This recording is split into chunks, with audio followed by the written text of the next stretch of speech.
Κύριε, πόσοι άνθρωποι απόψε εξαγρυπνούν. Σε οικετεύω,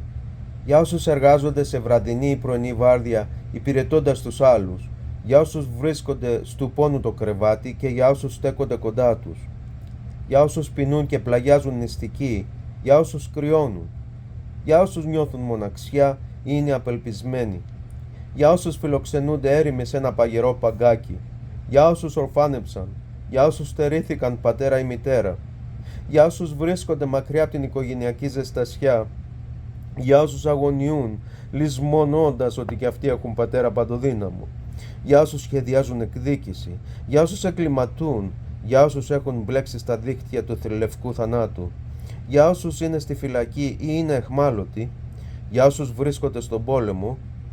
για όλους τους πολίτες που είναι εγκλωβισμένοι σε πόλεμο, για όσους είναι θύματα σεισμού ή καταστροφής και πονάνε, για όσους βασανίζονται από τύψεις συνειδήσεως, για όσους αμάρθησαν και ζητούν το σκοτάδι να σκεπάσει την ακόλαστη ζωή τους, για όσους αφήνουν το μάταιο και παροδικό αυτό κόσμο, για όσους πεθαίνουν αμετανόητοι ή άπιστοι, για όσους παλεύουν να μείνουν πιστοί στον νόμο το δικό σου, για όσους αγωνιούν, πονούν, συμπάσχουν και παρακινούμενοι από το χρέος της αγάπης ανοίγουν διάβλο επικοινωνίας με τον ουρανό, προσευχόμενοι για τη σωτηρία του κόσμου. Κύριε, πόσοι άνθρωποι απόψε εξαγρυπνούν. Κύριε του ελέους, στήριζε, προστάτευε και ενίσχυε όσους την ώρα αυτή με ευσυνειδησία εκτελούν το καθήκον τους.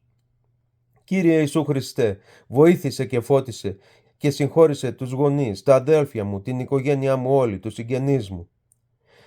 τους συμμαθητές και τους καθηγητές του γιού μου και της κόρης μου στο σχολείο, τους γνωστούς αλλά και τους κολλητούς τους φίλους. Κύριε Ιησού Χριστέ, δυνάμωσε τον ιερέα της ενορίας μου και όλους τους ιερείς και όσους τους βοηθούν, βοήθησε τα αδέρφια μου στη δουλειά. Ευλόγησε τους όλους, Κύριε μου, ευλόγησε όλους μας, Κύριε μου, ευλόγησέ μας, Κύριε μου, ευλόγησε όλους μας, Κύριε μου, ευλόγησέ μας, Κύριε μου, ευλόγησέ μας, Κύριε μου.